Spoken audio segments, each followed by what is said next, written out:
মান সম্মান নিয়ে বেঁচে থাকার অধিকার আমাদের রয়েছে।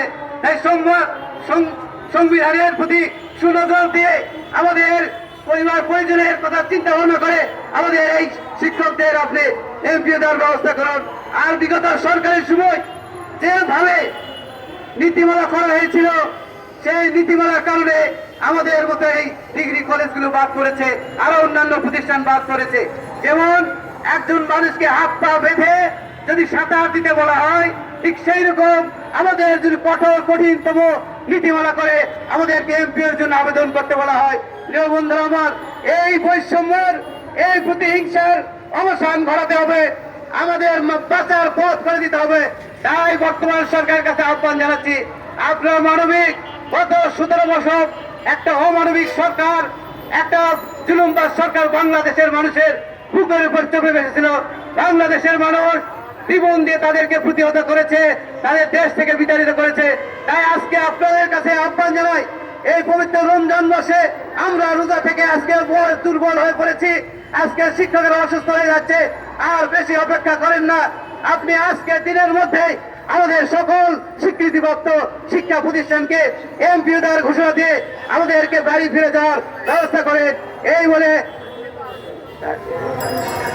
প্রিয় বন্ধুরা আমার, আজকে বাংলাদেশের মানুষ যত আন্দোলন করেছে, যত সংগ্রাম করেছে অন্যায়ের বিরুদ্ধে, কোন আন্দোলন, কোন সংগ্রাম বৃথা যায়নি। আপনারা জানেন 1971 সালে যে পাকিস্তানের বিরুদ্ধে এদেশের মানুষ লড়াই সংগ্রাম করেছিল, 30 লক্ষ মানুষ জীবন দিয়েছিল, 2.5 লক্ষ মা বোনের সম্ভ্রম দিয়েছিল, কিন্তু তারপরও বাংলার মানুষ দমে যায়নি। এই বাংলার মানুষ বাংলাদেশকে স্বাধীন করে ছেড়েছে। প্রিয় বন্ধুরা আমার, এরপর 90 গুণ আন্দোলনে আপনারা দেখেছেন স্বৈরাচারের সাথে আমাদের দেশের ছাত্র সমাজ, এদেশের মানুষ কিভাবে লড়াই সংগ্রাম করে তাকে বাংলাদেশের মসনদ থেকে বিতাড়িত করেছিল। তারপর 24 সালে আপনারা দেখলেন ছাত্র জনতারা কিভাবে এই স্বৈরাচারকে বাংলাদেশ থেকে বিতাড়িত করলো। অবশেষে সে পালিয়ে যেতে বাধ্য হলো।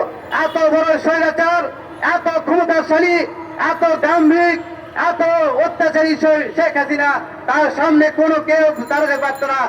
আজকে সেই ছাত্র জনতার মাধ্যমে সে তাকে বিদায় নিতে বাধ্য হয়েছে। আজকে বাংলার মানুষ এই যে অন্যায়কারী, অত্যাচারকারী, জুলুমকারী শেখ হাসিনার বিচার চায়। আজকে ছাত্র জনতা থেকে সকল 18 কোটি মানুষ শেখ হাসিনার বিচার চায়।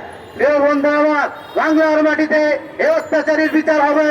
এবং আপনাদেরকে আশ্বস্ত করতে চাই, বাংলাদেশের যত ন্যায্য আন্দোলন হয়েছে সেই কোন আন্দোলন ব্যর্থ হয়নি, আপনাদের আন্দোলন ব্যর্থ হবে না ইনশাল্লাহ। আমরা যে কঠোর পরিশ্রম করে যাচ্ছি, আপনারা যে ত্যাগ স্বীকার করেছেন, কেউ 20 বছর 25 বছর ধরে চাকরি করছেন, কারো 2-4 মাস বেতন আর চাকরির বয়স আছে, তারাও আমাদের জন্য লড়াই সংগ্রাম করে যাচ্ছে। প্রিয়